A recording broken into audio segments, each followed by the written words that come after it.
Welcome to all of you who are just arriving, and I guess those of you who've been here for the whole program. I have not been fortunate enough to do that, but I understand it's been amazing and interesting and provocative, and I think everybody's going to come away with a whole new level of understanding about what this fiscal crisis is and maybe how to work our way out of it. I have to say, in following the J.P. Morgan story this week and hearing they were placing bets or trades rather at $100 billion and up, I started thinking maybe we turn some of this debt crisis over to J.P. Morgan or one of those other investment banks, because they still say even with a little $2 billion mistake, they're still making money. So it's something to think about.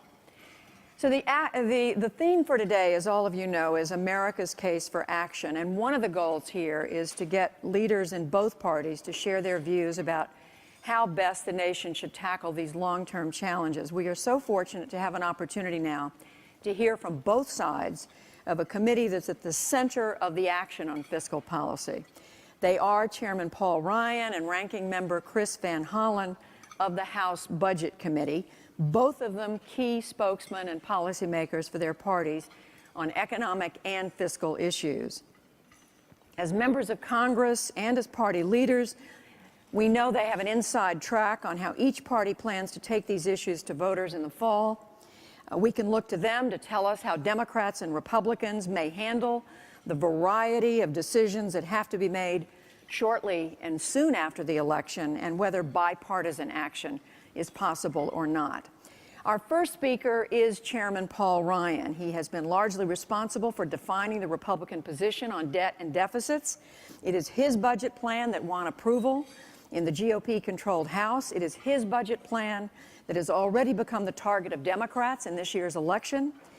Elected in 1998, now in his 7th term in Congress, veteran Chairman Ryan has been noted for his outspoken advocacy of free market approaches to economic growth and deficit reduction, particularly on the issue of Medicare reform. He's also generated buzz as a potential vice presidential running mate for Mitt Romney, and I'm sure he is eager to share his thoughts on that possibility. Please join me in welcoming Budget Committee Chairman Paul Ryan. Thanks a lot. Appreciate it. Yeah, sure. Can't wait. Thank you so much, Judy. I used to work for Jack Kemp. We were just talking about this, and he was a great man, but he had a gift for talking quite a long time. And I'm going to try and stick to my time allotment so we can get back on schedule. I'll be fairly brief. I'll just tell you what it is we're trying to accomplish. Why did we pass the budget we passed? What are we trying to do? Well, here's what it is. We want to preempt and prevent a debt crisis. We know one's coming. That much is true.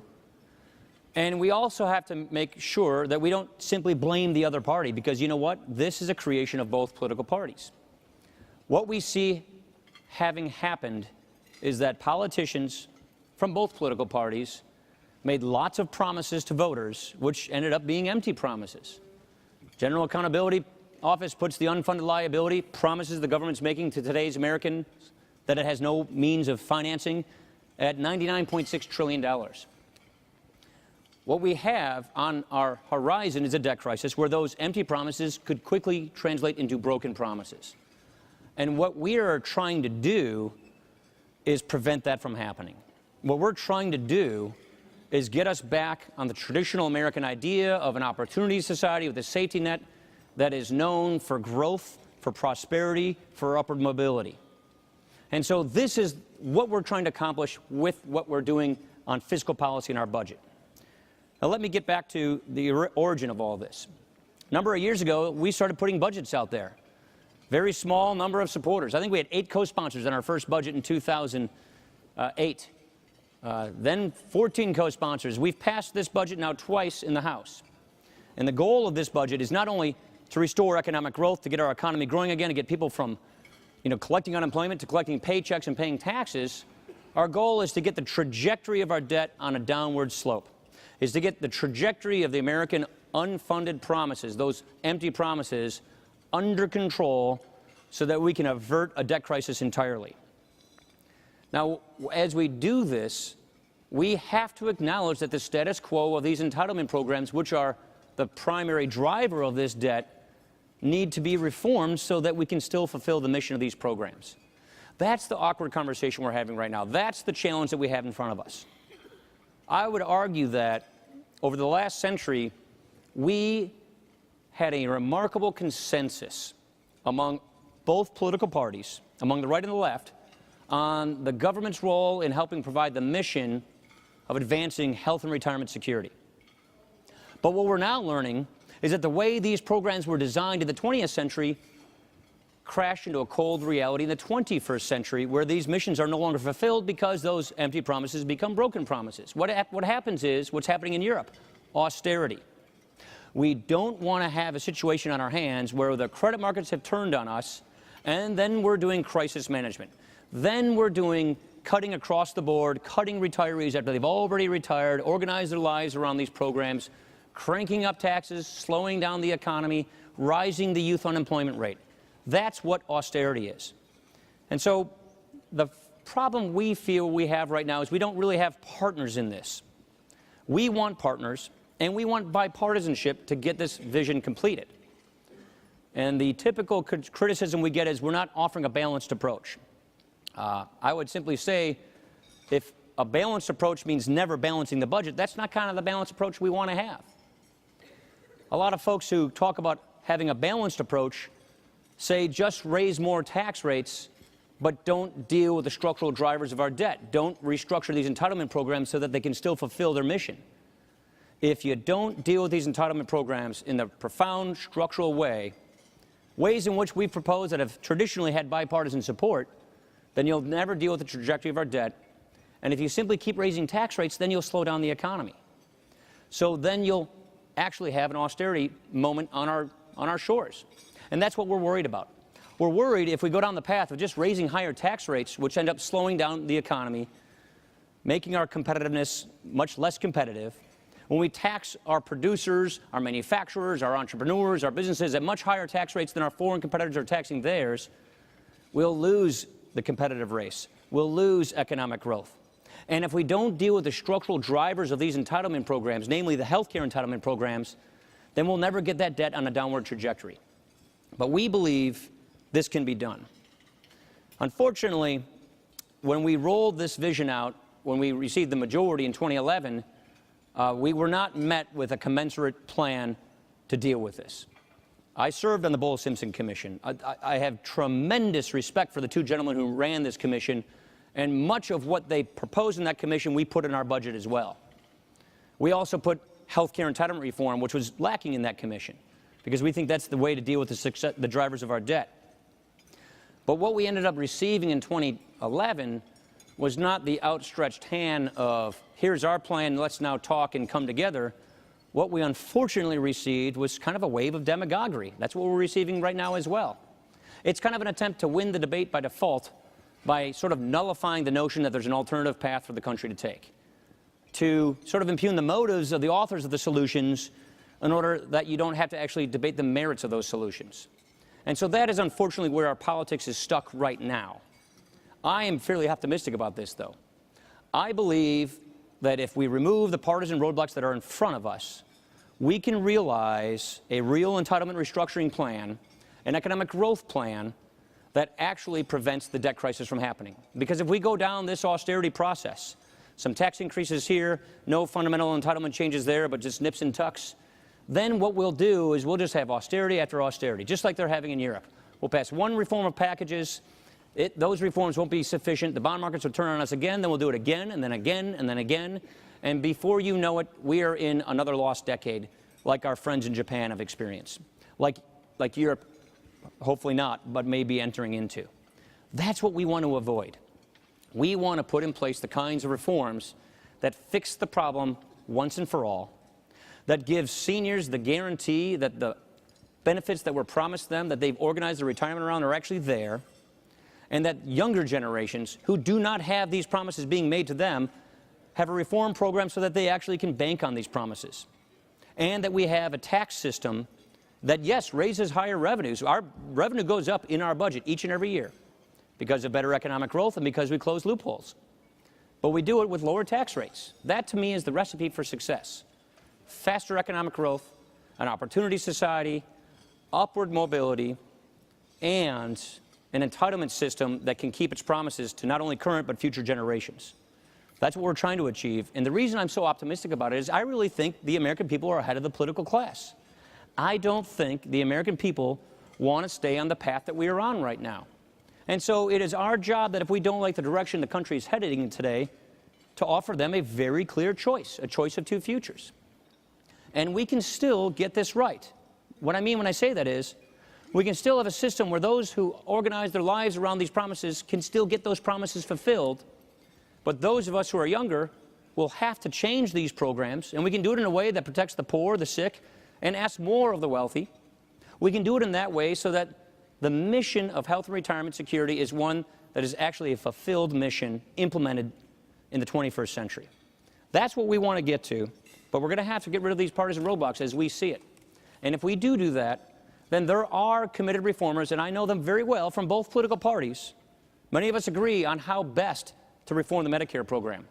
Many of us agree on the right direction of tax reform.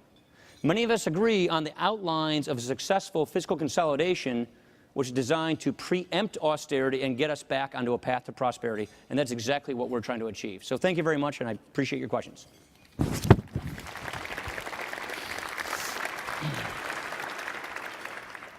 Congressman Ryan, thank you very much. There's so much to talk about, but one of the big monster that precipitated all these conversations today is, of course, the train wreck that's coming, the budget that has to be decided, the sequestration has to be decided, and of course the expiration of the Bush tax cuts. It's pretty clear it's not going to be done in a special session. What is the likelihood that you think a lame duck session that comes along, everyone expects it to happen after the election, that it can be resolved there? I don't think you'll see a permanent resolution to our problems in a lame duck session. I'm not sure that that's the appropriate place to do that. I think this election will largely be debated and fought and discussed over how to solve this problem.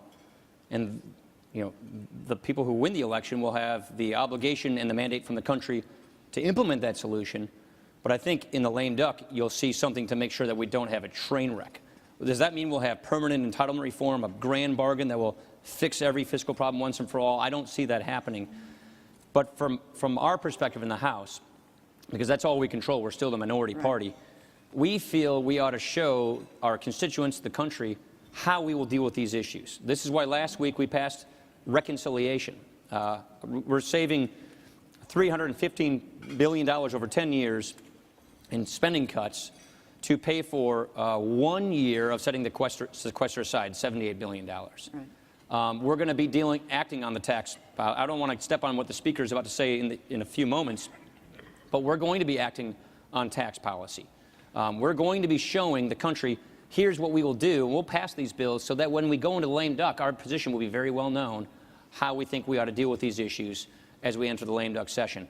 I think the lame duck will be resolved. Exactly how it's going to be resolved, I don't know, but I don't think you'll see some long-term massive solution, you know, fundamental tax reform, things like that, done in a lame duck session. And I'm not sure that's the way the country wants us to govern in the first place. Well, there's some suggestion the president perhaps should propose a 6-month extension and get all of this moved into the next administration, whether it's him or whether it's Governor Romney who's president. Is that I'm totally open to that. Okay. So are you hearing conversation about that? Or? Extensions are, right. There are lots of talks about extensions. The duration of the extension, I think, is probably up for negotiation. But I think that's what most people are thinking. We'll have some kind of an extension into the 2013 window. You were just again, and I've heard you in other venues, criticize President Obama for demagoguery, playing class warfare in this budget battle, by wanting to increase taxes on the wealthy, by minimizing cuts in entitlements. However, the question is raised, is it class warfare in reverse to talk about massive tax cuts, which mainly benefit the well-off, while conversely, cutbacks in Medicaid, food stamps, and the rest hurt people at the lower end of the income scale? So spending under our budget over the 10-year window grows at 3% a year, still goes up, instead of what the president's proposing, 4.5% a year, which we think will trigger a debt crisis. We're not saying cut taxes. We're saying reform the tax code. Revenues still go up under our budget from where they are today. What we're saying is let's close those tax shelters which are disproportionately used by higher income earners. When a person parks their income in a tax shelter, it's taxed at 0. You take away that tax shelter, under our vision, that money's taxed at 25%. So more of the income of a higher income earner will be actually subject to taxation under the world in which we're talking about. The second thing is I think the president's rhetoric leads one to believe that if you just tax some other people a little bit more, you'll fix the problem. All of his tax increases in his budget don't even pay for a fifth of his proposed deficit spending. So it's not a panacea. It goes into more spending, and its spending is the problem. We are going into a spending-driven debt crisis. Food stamps, for example, all we're saying in our reconciliation bill is you need to be actually eligible for the program in order to receive the benefit. These are common sense reforms, giving the governors freedom to customize their Medicaid program to meet the unique needs of their state. These, we think, are common sense reforms that slow the growth of government spending so that revenues can catch up and so that we can change the trajectory of our debt. So that, yes, we'll have borrowing for a while, but we can't let the borrowing go on its current path, because then we will have a debt crisis before too long. Well, you raised a number of things, and I want to ask you about Medicare and Medicaid, but on the tax proposal, you're very bold in your proposal on what to do about tax reductions. I mean, you say there wouldn't be a tax cut, but you would lower the top marginal rate all the way to 25%, the corporate rate cut to 25%, eliminate the alternative minimum tax, which is designed to get to those high-income earners who may be avoiding taxes. But yet, you're reluctant when it comes to the specifics for how you make up what would be lost revenue. Yeah, so in the budget is sort of the architectural designs of the fiscal policy for your country. And in the architectural designs, we basically just said what you described. 25% top rate, a progressive individual system with a 10% and 25% bracket. It's up to the Ways and Means Committee to fill in those kinds of details. And what we want to do, and I'm also a member of Ways and Means, we want to lay out the case for tax reform and have an open, transparent process by which we examine everything in the tax code. We don't want to do this like the healthcare law, where we do it in the back room in leadership office and then bring it on down from high. We're going to do this out in front in the public. Which tax expenditures should stay, which ones should go, and more importantly, who should get them? That's a process we want to go through with all the hearings we're proposing this summer, so that we can actually get to what the alternative minimum tax essentially achieves, which is denying deductions for the people on the higher end, so that more of their income is subject to taxation. If you do fundamental tax reform, you don't need an alternative minimum tax. But more importantly, Judy, let's not forget that our foreign competitors are taxing their businesses at much lower rates than we tax ours. Our corporate rate, highest in the world. 8 out of 10 businesses in America file as individuals, as sub-S corporations, and they're going up to about a 45% effective rate in January. We think that's going to destroy growth and job creation. Overseas, where I come from, that means Lake Superior, you know. The Canadians, they just lowered their tax rate on their businesses to 15%. 90% of our businesses are on the individual code, which with a tax rate that could go as high as 45% in January. We can't let that happen. But it's a lot. I mean, I'm not going to ask you in the 9.5 minutes we have left, but in 30 seconds or a minute, tell us, I mean, give us some idea of the loopholes you think about closing. We're talking about $4 trillion. It's $1 trillion a year. In less income coming. So how do you make that? Where else are you going to, where are you going to get the other income from? This is exactly what the process we want to do, which is we want to invite people to come in and try and defend the preferences that are in the code. And we also want to analyze who gets these loopholes. Who are the people? What are the businesses? Why did GE pay 0? You already have an idea. And why did UPS pay 34%? What we want to do is have a transparent process where people come to the Ways and Means Committee through hearings, and that we make value judgments as what is good for the overall economy.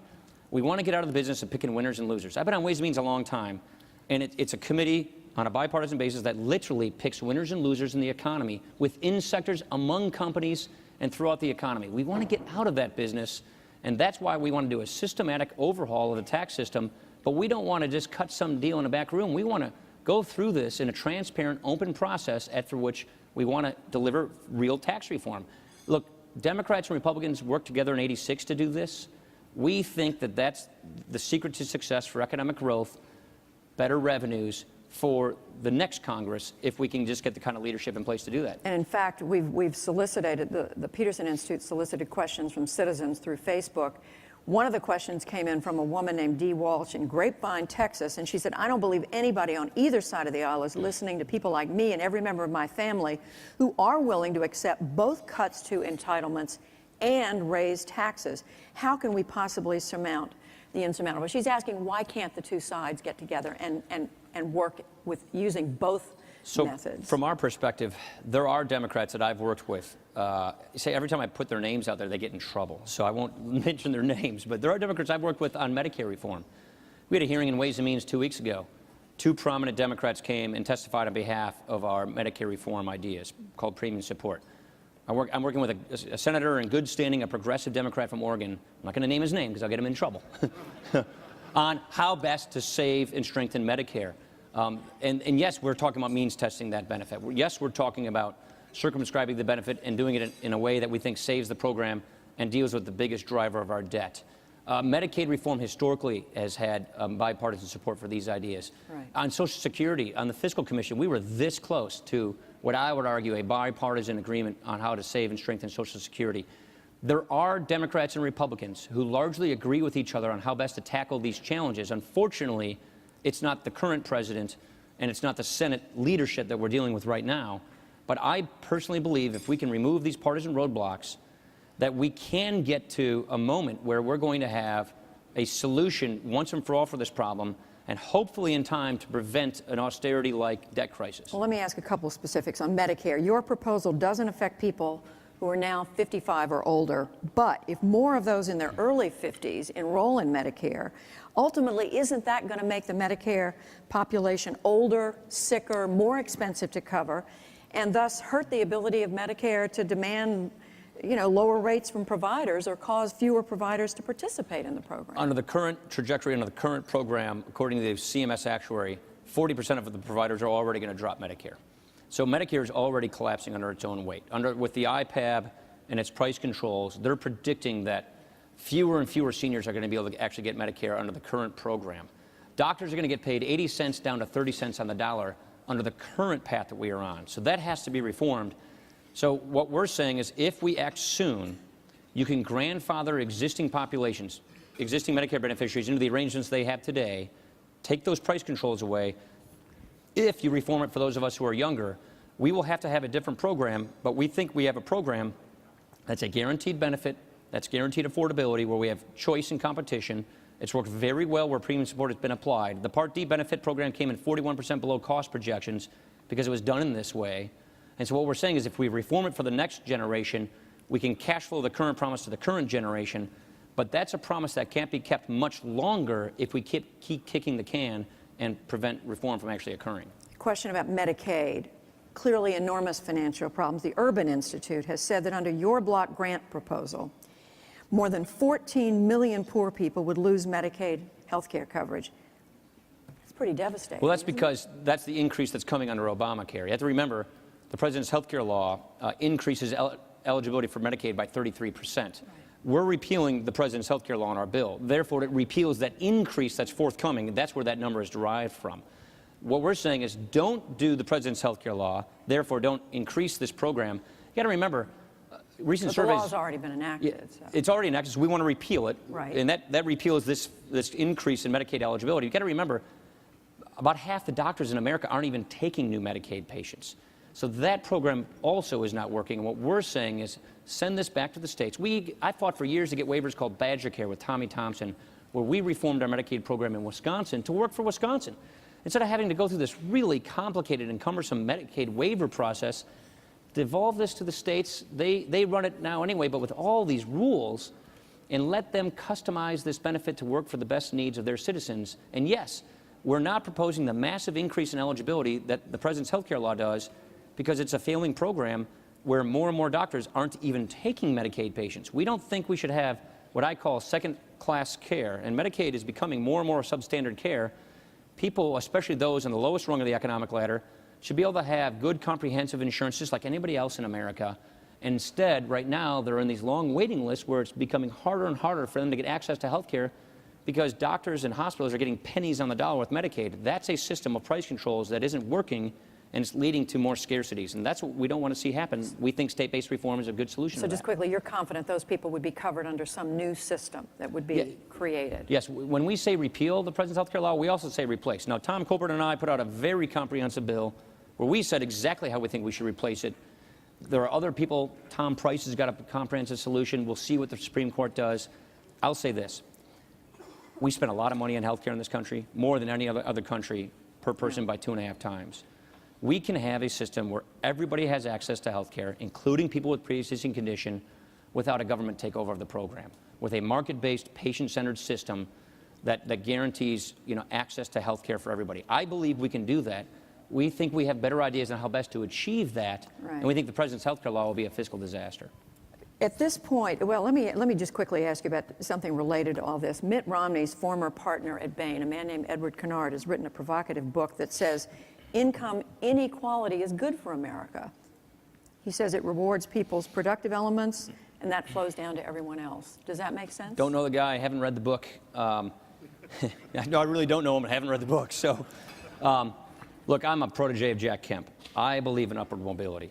I believe in the government's job is to help promote equal opportunity so people can make the most of their lives. And the problem we have in this country is we're measuring our poverty-fighting efforts on inputs, not on outcomes. How much money are we putting in programs? How many new programs are we creating? We have the highest poverty rates in a generation. 1 in 6 people are in poverty in America. It's not working, these programs. Let's focus on outcomes. And that means what ideas work to get people out of poverty onto lives of self-sufficiency. To me, that's pro-growth economics. That's economic growth and prosperity. That's the job training reforms we're talking about so people can get scholarships to go get new skills so they can get back on their feet again.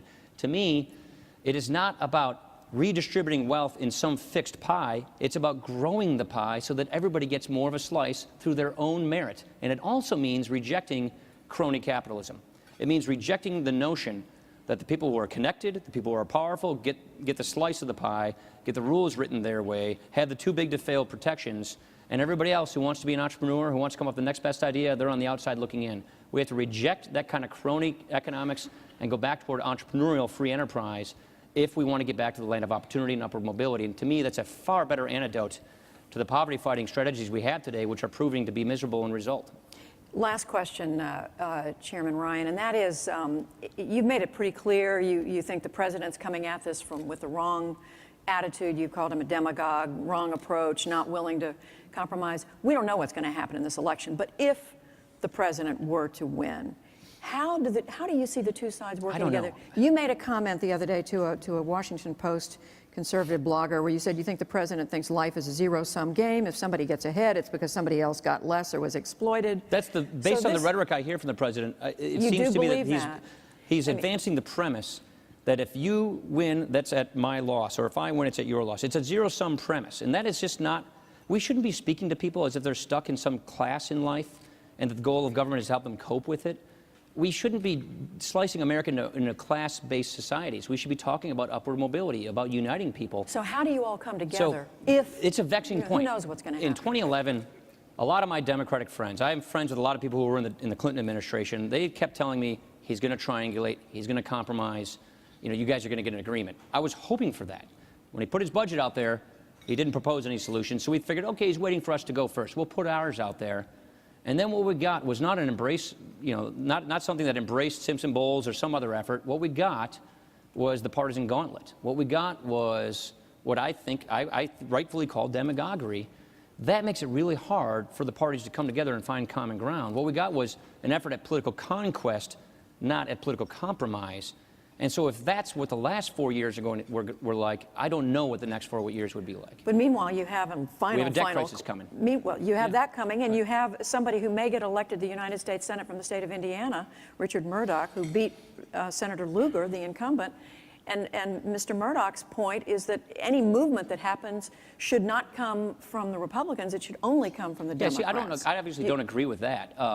Look at our Medicaid. We changed our Medicaid proposal to accommodate Democrats, to accommodate a bipartisan committee on the biggest driver of our debt. Look, tax reform. Erskine Bowles, Alan Simpson, I just saw Alan back there, they're saying basically the same thing. Lower rates, broaden the base. These are ideas that have generally had bipartisan support, and people of goodwill, reformers of goodwill, can compromise on these things. Many of us have already. We want to realize that vision. But you need leadership to do that. And I would just argue that's not the kind of leadership we've had, but I hope it's the kind of leadership we end up getting.